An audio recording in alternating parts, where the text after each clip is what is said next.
Magandang gabi po lahat. Luzon, Visayas, Mindanao. Magandang gabi. Meron tayong sariwang-sariwang balita na pag-usapan natin. Sariwa pa talaga itong ating mga balita, no? Kanina, ngayong araw na to, nagpalabas na ng warrant of arrest ang Sandigan Bayan nila Jinggoy Estrada at Secretary Manny Bunuan ng DPWH. At mayroon pati tatlo siyang kasama. Pero hindi ko na gaano na kanya dahil hindi naman mga gaanong kilala. Yung ating matandaan, isang nakarang araw na talaga yun. May nagpalabas din ang Sandigan Bayan ng warrant of arrest kay Jinggoy. Pero nakapag-bail din si Jinggoy dahil ang kaso noon, graft lang yon. Ang humawak noon sa kaso na yon ay yung second division. Kaya nakapag-bail si Jinggoy sa kasong graft. O, kaya hindi siya nakulong. Pero itong kaso yung kaninang pinalabas na warrant of arrest kanya ay plunder. Yung plunder ay walang bail yun. Hindi ay non-bailable talaga yung kaso yung plunder. Kaya si Jingo at saka yung si Manny Bunuan, kaya may tatlo pang kasama sila, lima silang na puro plunder yung. Kaya yun, walang piyansa yun sila. Yun ay medyo masakit din yun sa yung Jingo kasi pangalawang niya, balik kulungan naman siya. Dati na yan siya nakulong sa una. Ngayon, balik naman siya. Wala talagang kadala-dala yung tao na to. Hindi talaga. Pangalawa na yung, balik na siya na sila. Ayun kung bakit ba, hindi siya umiiwas sa mga ganyan. Yung plunder, malaki yung mga 500 million yata, may yung pera na involved. Kaya yung nakasuhan sila ng plunder. Kaya, medyo si Jinggoy, alam poon si Jinggoy. Wala talagang kadalala yung tao niya. Makulong. Ngayon, sa parte naman kila doon naman sa Senado, yung dyan sa majority block, no? Kasama yan sila Cayetano. Nawala na si Bato. Bumuto lang si Bato noon para may upo si Cayetano. Pagkatapos, tumakas. At pinatakas ka ni Ruben Padilla. Pinatakas. Ngayon, pangalawa naman ito si Jinggoy. Makukulong naman si Jinggoy. Mawawala na sila ng malaking kawalan na rin yan. Tapos, mayroon pa yata si Chis Escudero. Plunder din ang kaso nun. Mayroong kaso si Chis Escudero dyan sa Sandigan Bayan. Ngayon, si Villanueva, mayroon ding kaso yon. Pareho din sila. Plunder din ang kinakarap na kaso yung si Jinggoy, Villanueva, Escudero. Mga plunder ang kinakarap yan. Si Marcolita rin. Si Marcolita. Kaya sila dyan sa majority block, marami silang malalaglag dyan. Marami silang mawawala. Kaya medyo delikado na rin siya dyan. Nangangamoy na rin si SP Alan Peter Cayetano. Dahil marami na silang mawawala. Paano na yun? So, maybe itong linggo na to o kaya sa susunod, baka mayroon na rin magkudita na naman sa Senado. Delikado ngayon si delikado yan si Peter Cayetano kasi marami nang mawawala sa kanila, mga kasama niya. Maraming makukulong. Kaya, si Senador Marcolita, pili talaga niya yung motion niya na yung si Bato, at saka yung ibang tao raw na ibang senador na makukulong, pilit lang binabago yung rules na ano, kailangan daw makapag-voting pa rin sila kung mayroon mang kung yan, halimbawa, katulad niyang impeachment ni Sara. Ay parang palamasin nila na ah, papayagan pa yung mga tao niyan makaboto. Yan ay pinipilit ni Marcolita. Ngayon baka isasama rin siya, baka maybe next week, delikado rin si Marcolita. Lander din yung kay Marcolita. Kaya dahil din sa ano niya, so yung ang gawa niyan si Marcolita kasi yung kinakaso niya sa kanyang plunder, hindi naman pira sa gobyerno yun. Pira yun ng mga donation. Hindi naman niya inaano sa kanyang salin, susi. Kaya lahat ng mga ebidensya sa kaso ni Marcolita, diyan sa plunder niyan, galing doon sa kanya rin ang galing yan. Parang naghukay siya ng sariling libingan. Kaya delikado si Marcolita.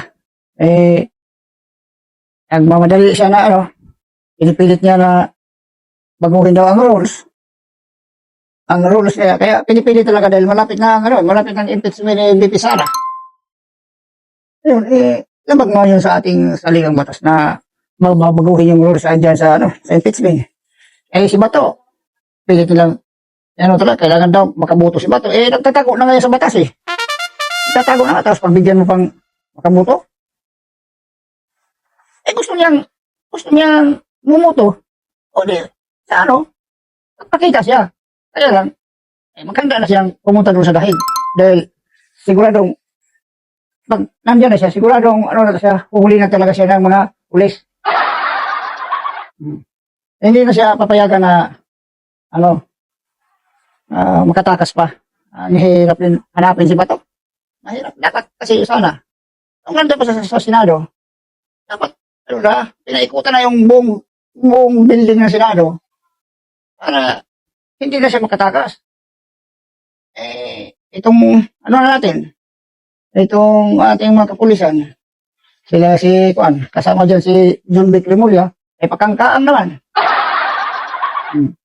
Kaya walang nangyari si Bato. Nakatakas tuloy si Bato. Ngayon, nahirapan sila pagpuli. Kung hindi na si Bato sisipot, wala mahirapan natin kapulisan maghanap kay Bato.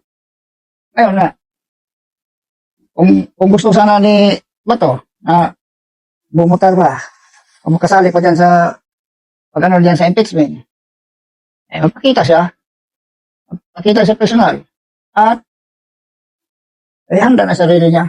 Magbalot-balot na siya, dahil na yung mga damit niya, para makapunta na siya sa dahig. Kasi, sigurado na siya dyan.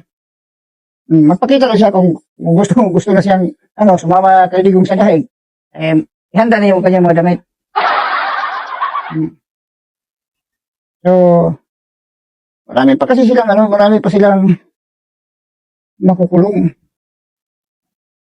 Yan si Bongo, mayroon na raw warrant of arrest. Yan ay makakasama ni Digong doon sa dahig. Si Bongo, si Bato, yung dalawa, yun, mga special yung kanilang makulungan doon sa dahig. Pero yung iba naman, si Villanueva, si Escudero, dito lang yan, pag-local lang yan, dyan lang sila sa Payatas. Dyan na sila makulong sa Payatas. Kaso sa Payatas, medyo mabaho ko naman dyan. Magdusa sila dyan sa medyo mabahong kulungan. Pero, itong mga nangyayari, itong araw na ito, medyo marami pang hindi ko na alam kung si Jinggoy nahuli na ba. Basta itong araw na ito, nagpalabas na yung Sandigan Bayan 5th Division. Kasi yung 5th Division yun ay humawak sa kaso ng plunder kay Jinggoy. Kaya kanina, lumabas na. Hindi ko na alam kung si Jinggoy ay nahuli na ba o sabang sumuko. At hindi lang yan si Jinggoy ang kuwan. Marami pang mayroon pang 2 o 3.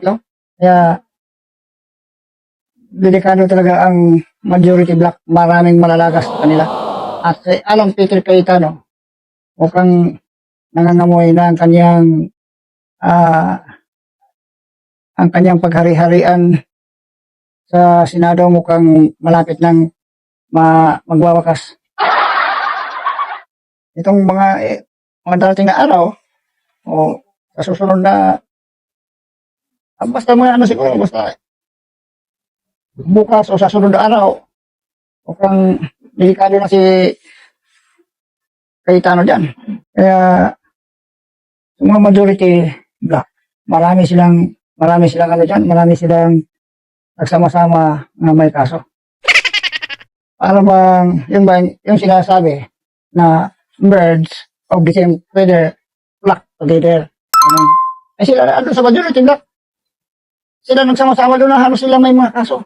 Kaya, parang ano ka na lang, matatawa ka na, ano silang nagsama-sama, puro may kaso, plunder, at yung kanila ding kinakampihan, naharap din sa impeachment. Hindi pisara. Kaya pala nung araw, si Escudero, ay yung unang impeachment ni Sara, last year, binibitin-bitin ni Escudero yun. Binibitin-bitin. At hanggang hindi natuloy yung impeachment. Parang pinapatay nila. Grabe yung mga tao niya. Kaya si Escudero, wala, patay na ang political career. Wala mo pa sa sabaw ng bagoong yung political career na yan. Wala talagang pagkasa yung tao na yan. Sayang. Talino pa naman. Matalino. Dahil abogado. Pero yung salitang fourth wheel, hindi alam ano ibig sabihin ng fourth wheel. Ayusin ko. Kahit anong dictionary hanapin mo. Hanapin mo dun sa dictionary. Yung salitang fourth wheel, hindi alam ni Escudero. Kaya hindi niya na yung impeachment noon. Grabe yung klaseng matalino yan. Abogado hindi alam yung fourth wheel. Ay sus, Marius. Ano bang eskwelahan na yan ni Escudero, no? Bakit hindi niya alam yung salitang fourth wheel? Kaya, binibitin niya, 4 na buwan yata yun. Binibitin niya yung impeachment. Hanggang sa natapos na lang. Grabe. Abogado, hindi alam ng salitang fourth wheel.